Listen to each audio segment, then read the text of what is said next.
और वेलकम है आप सभी सामेईन व नाज़रीन का आपके अपने ही पसंदीदा यूट्यूब चैनल रिजवान ज़हीर पर। आज की इस वीडियो में आप सबों को मैं बिहार आम मालूमात बिहार जीके की बहुत इंपॉर्टेंट और अहम इंफॉर्मेशंस देने वाला हूं।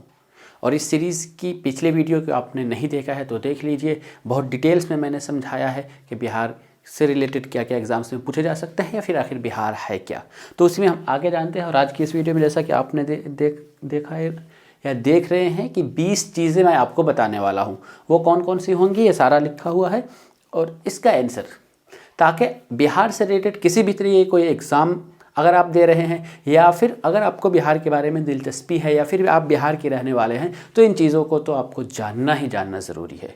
तो चलिए शुरू करते हैं। लेकिन उससे पहले रिक्वेस्ट कि अगर अभी तक आपने हमारे रिजवान ज़हीर यूट्यूब चैनल को सब्सक्राइब नहीं किया तो ज़रूर सब्सक्राइब कर लीजिए और बेल आइकन को भी प्रेस कर दीजिए ताकि हमारी हर एक वीडियो की नोटिफिकेशन आपको मिलती रहे। हम सबसे पहले आते हैं बिहार की यौम तासीस यानी फाउंडेशन डे, स्थापना दिवस जिसे हिंदी में कहते हैं। फाउंडेशन डे या स्थापना दिवस ये कब है, लेकिन उसको जानने से पहले आपको दो चीज़ें जाननी ज़रूरी होंगी। फिलहाल आप जो बिहार देख रहे हैं जो कि 26 जनवरी 1950 को स्टेट का दर्जा यानी एज ए स्टेट बना, लेकिन उससे पहले वो दो मरतबा दो अलग अलग प्रोविंस से डिवाइड हो चुका है। सबसे पहले 1912 में बंगाल से, उसके बाद फिर 1936 में उड़ीसा से। तो कब, लेकिन दो डेट आपको इसमें से याद रखना है। बंगाल 1912 में बंगाल से बिहार कब अलग हुआ, वो 22 मार्च 1912 को बंगाल से बिहार अलग हुआ। लेकिन उस समय जो बिहार हुआ वो बिहार और उड़ीसा एक साथ ही था। फिर बाद में 1936 में 1 अप्रैल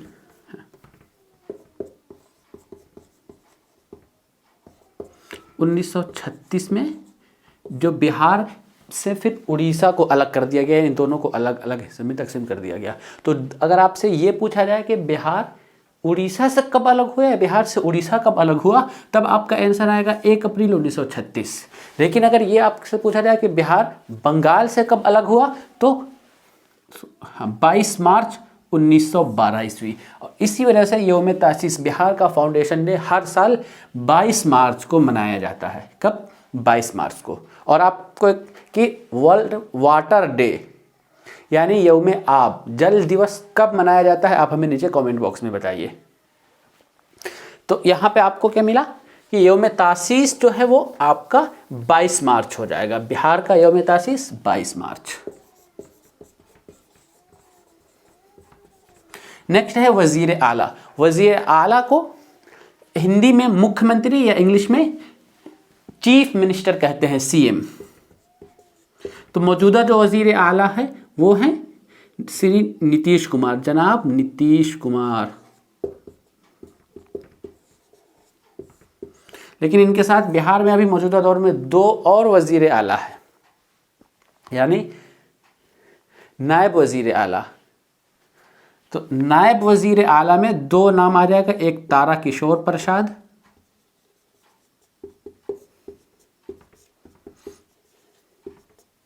और दूसरा आपका रेणु देवी। सॉरी, क्या आएगा आपका दूसरा? रेणु देवी।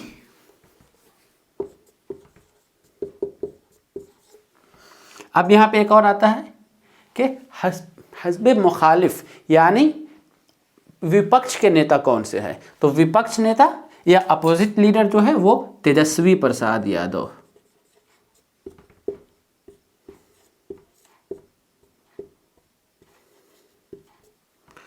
चलिए फिर नेक्स्ट, अब आपको आप आगे दिखेगा तो हम यहाँ ये तेजस्वी को हटा देते हैं।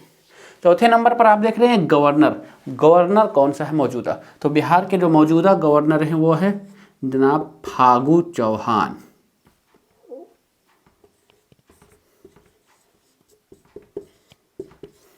सूबाई निशान। अब आते हैं हम स्टेट सिंबल पर यानी राजकीय चिन्ह। जैसा कि आप जानते हैं कि भारत यानी हिंदुस्तान का कौमी निशान क्या है? 4 बब्बर। वो एक तो इस टाइप का 4 शेर बना होता है, दो इस जानिब, दो इस जानिब, दो इधर और दो सामने और दो पीछे। सॉरी, एक एक है, एक इस जानिब, एक पीछे और एक सामने, ये 3D है। तो भारत का जो 4 शेर वाला सिंबल आता है, 4 बब्बर वाला, वो हिंदुस्तान का कौमी निशान है। अब बहुत सारे लोग यहाँ कंफ्यूज कर जाते हैं, थोड़ा सा मैं आपको क्लियर करता चलूँ कि कौमी परचम और कौमी निशान में फ़र्क होता है। कौमी परचम अगर हम बात करें तो नेशनल, तो ये हमारा तिरंगा हो जाएगा। लेकिन अगर कौमी निशान, कौमी सिंबल की हम बात कर लें तो ये हमारा 4 बब्बर, यानी वो जो 4 शेर का बना हुआ सिंबल आता है, निशान आता है, वो हो जाएगा। लेकिन हम यहाँ तो बात कर रहे थे बिहार का। बिहार का जो कि कौमी निशान क्या है, तो वो है बोधि वृक्ष, बोधि दरख्त। एक दरख्त है। जब भी आपने बिहार का कोई एडवर्टाइजमेंट आप देखते होंगे अपने पेपर में या टीवी वगैरह पे, तो जो बिहार सरकार लिखा होता है, जस्ट उसके ऊपर इस तरह स्क्वायर टाइप का बना हुआ, वो पूरा बना हुआ एक फिगर आप देखते होंगे। तो वो जो पेड़ का सिंबल है, निशान है, वही आपका बोधि वृक्ष है। बहुत खराब बन रहा है, घटिया, सॉरी। अब आते हैं, हाँ, ये बोधि दरख्त। सूबाई जानवर, बिहार का सूबाई जानवर कौन है, तो ये आपका आंसर होगा बैल। सूबाई फूल, फ्लावर, स्टेट फ्लावर कौन सा है, तो ये आपका आंसर होगा कचनार। इसको बहुत गलती करते हैं, यानी पता नहीं कैसे ह्यूमर बन गया हुआ है, या स्टूडेंट्स से जब भी पूछा जाए तो वो सूबाई फूल में हमेशा वो गेंदा का फूल कहते हैं। लेकिन बीपीएससी एग्जाम ने, बिहार का जो बीपीएससी बोर्ड है, उसने कचनार को बिहार का सूबाई फूल माना है। इस वजह से आप कभी भी गेंदा का फूल करके गलती नहीं करेंगे, कचनार ही सही जवाब देंगे। नेक्स्ट है सूबाई दरख्त, तो ये पीपल है। बिहार का सूबाई दरख्त पीपल, पीपल का पेड़। सूबाई परिंदा, तो ये आपका गौरैया होता है। और सूबाई जबान जो आप देख रहे हैं, बिहार की 2 जबानें बिहार में ऑफिशियल लैंग्वेज के तौर पर मानी गई हुई है। फर्स्ट जो है वो है हिंदी, और दूसरा उसके बाद उर्दू। बिहार में ये दोनों की दोनों ज़बानें ऑफिशियल लैंग्वेज है, फर्स्ट हिंदी और सेकंड उर्दू। और इससे रिलेटेड आपको और भी फैक्ट हम बता दें कि जो ऑफिशियल लैंग्वेज में उर्दू और किन किन स्टेट्स में है, तो हम आ जाते हैं इसके लिए मगरबी बंगाल। मगरबी बंगाल में भी बिहार उर्दू को दूसरी ज़बान का दर्जा हासिल है। उसी तरीके से उत्तर प्रदेश,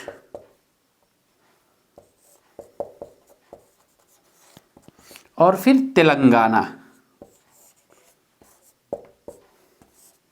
ये 3 ऐसे स्टेट है, इसके साथ बिहार को भी हम जोड़ देते हैं 4।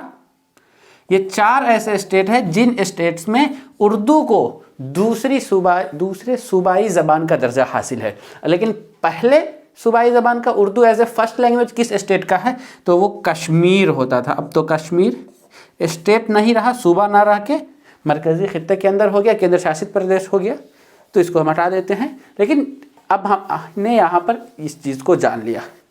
चलिए नेक्स्ट अब हम आते हैं ज़िला। बिहार में कुल ज़िले की तादाद कितनी है, तो वो तो ज़िले की तादाद है वो 38 है। उसके बाद आता है परमंडल, यानी वर्किंग एरियाज़ के लिए वर्किंग डिविजन्स जो किए गए हुए हैं, उन्हें बिहार को 9 हिस्सों में तकसीम किया गया है। यानी 9 सब डिवीज़न, 9 कमिश्नरी हैं। और वो कौन कौन सी है, मैंने पिछले वीडियो में बताया हुआ था, एकदम एग्जाम्पल से या फिगर में समझाया था कि वो किस रीजन्स में पढ़ते हैं और कौन कौन से हैं। और उसके बाद आता है अनुमंडल। बिहार में कुल अनुमंडल की तादाद 101 है। फिर बात करते हैं पंचायत, कि कुल पंचायत कितने हैं। अच्छा, यहाँ पे 14 नंबर छूट रहा है, मैं वहाँ आपको ऐड करके बता दूँ। अनुमंडल के बाद दूसरा है प्रखंड, लिख देते हैं प्रखंड। तो प्रखंड जो है वो आपका 534 है। फिर पंचायत की बात अगर हम करें तो बिहार में कुल पंचायत की तादाद 8471। गांव तो अब इससे भी ज़्यादा हो जाएगा, कुल गांव है 45,103।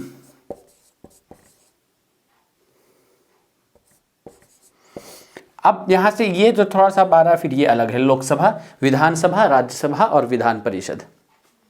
तो बिहार में 2 तरीके यानी जो संसदीय है वो 2 है। कौन कौन सा? विधान परिषद और फिर लोकसभा और विधानसभा, वो दोनों हैं।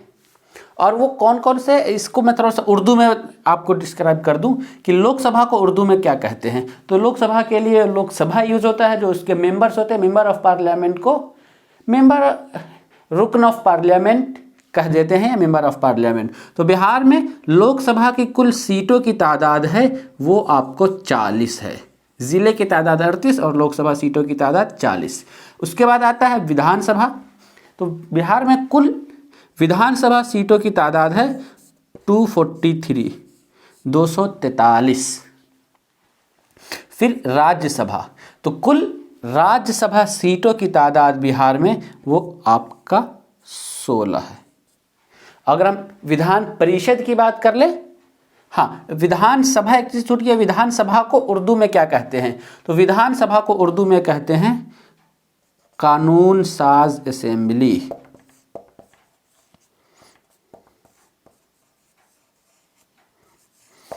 अब आया राज्यसभा। राज्यसभा को उर्दू में राज्यसभा ही इस्तेमाल कर देते हैं। उसकी कुल सीटों की तादाद वो आपका 16 है।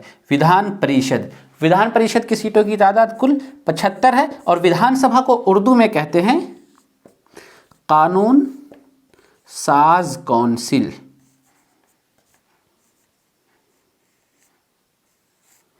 चलिए, तो इस तरीके से आपने इन चीज़ों को जान लिया कि आप इसका स्क्रीनशॉट ले सकते हैं ताकि ये सारी चीज़ें आपको याद रहेंगी। और किसी तरह का इस वीडियो में आपको कोई डाउट है तो हमें नीचे कमेंट बॉक्स में बताइए। और आपको ये वीडियो कैसी लगी ये भी लिखिए। वीडियो पसंद आई हो तो वीडियो को लाइक कीजिए। और आप नए हैं, अभी तक आपने रिजवान ज़हीर यूट्यूब चैनल को सब्सक्राइब नहीं किया तो ज़रूर सब्सक्राइब कर लीजिए और बेल आइकन को भी प्रेस कर दीजिए ताकि हमारी हर एक वीडियो की नोटिफिकेशन आपको सबसे पहले मिले। तो हम मिलते हैं फिर आप सबों से इसी सीरीज़ की अगली वीडियो में। तब तक के लिए शुक्रिया। अल्लाह हाफिज़।